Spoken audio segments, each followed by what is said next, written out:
Hello, Tiger fans. It is Tuesday, January 14th. We are at the Westport Flea Market, and we are lucky today to have with us former Tiger player Kevin Puryear. Kevin, thank you for coming. Appreciate it. Gave a really nice talk today. Everybody Thank enjoyed it. you. Thank you. I appreciate it.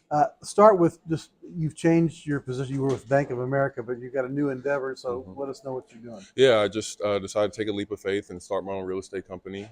Started that officially. The LLC paperwork finally finalized in October, but it's something I've been planning for the last 12 to 18 months. So I'm really excited for the new chapter in my life, and really excited to take on this new journey and apply kind of what I've learned in corporate America and take it to my own endeavors. So in real estate, are you in development, construction, sales, or a little of everything? Um, I think when it's all said and done, it will be all encompassing. But right now, I'm in buying properties, rehabbing, selling. So that's what I'm doing for now.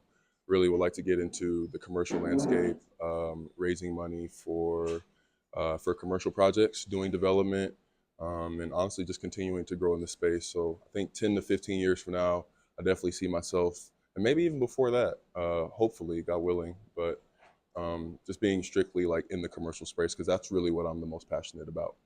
And did you get some preparation playing at Mizzou to take you forth in your professional career? 100%. But I don't think it had anything to do with business. It was more about the soft skills, um, taking accountability for action, looking somebody in the eye and shaking their hand when they're talking to you, just being interested in individuals, and I think really just enduring hard for a really long period of time because I'm able to do that now. And I feel like when you take the physical exertion element out of it now, for me, it's a little, I wouldn't say easier, um, but I really enjoy really pushing myself in an intellectual way. So it's been a great journey.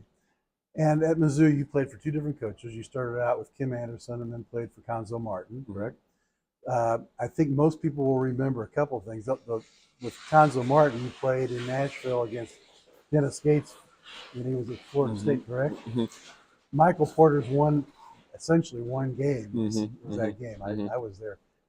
Memories of that, and you got to take us through the SEC tournament a couple of years before that uh, against Auburn. Yeah, Tell us a little bit about that. always love to talk about that one. But I thought the Florida State game, I think we were a little hobbled because unfortunately we had one of our better players get a DUI before the tournament, so we had a couple of injuries. So we had gone from probably about 9 guys down to 7, and when you're playing against a Leonard Hamilton team and a Dennis Gates team like that, where they're playing 11 to 12 guys. We got burnt out. It was too much for us. They were a great team. So obviously, when Dennis Gates got the job, I was really excited about the fact that he was bringing that flavor to the Mizzou program.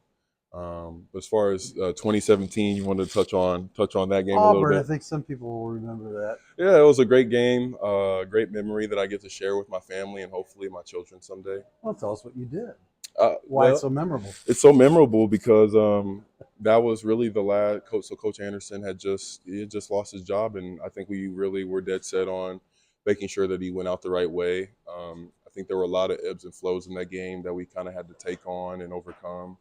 But overall, it was a fantastic game for us, and a moment that I think we can all kind of share together. So it's a career high game for me. Hit the game winning shot, and I think when you're a kid, when you're in the driveway and you're practicing on your own, you always do the 5, 4, 3, 2, 1, and then throw a shot up. So for me to experience that not only once at Auburn but twice in my career is like something I'll always be able to cherish and hold on to.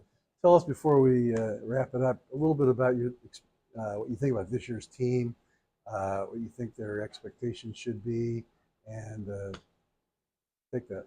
Yeah, well, I think they're deep. They have a lot of depth at all positions. They got shooters, scorers, slashers. They shoot well from the free throw line. I think they're really getting better in taking leaps in the rebound element of the game. I think towards the beginning of the season, you saw them struggle just a little bit, but all in all, this is a complete ball club. I mean, we've had some great additions in the offseason.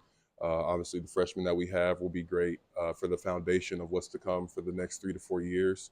But overall, it's a great team.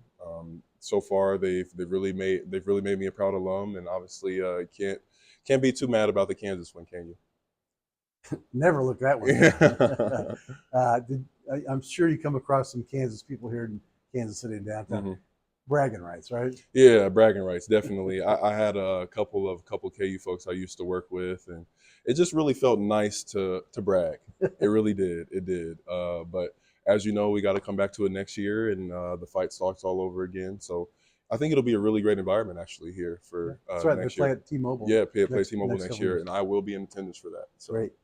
Thank you so much for joining us, and we hope you'll come back next year and maybe talk about a great tournament run that the Tigers had. yeah, absolutely. Thanks for having me, Paul. Always great to come back. Next week, on January 21st, we will have two guests. We'll have Sam Mellinger, formerly with Kansas City Stars, a columnist who's now a vice president with the Kansas City Royals. And joining him will be Royals general manager J.J. Picollo. If you have want to know anything more about the Tiger Club, go to kctigers.com, and hopefully we'll see you here next week.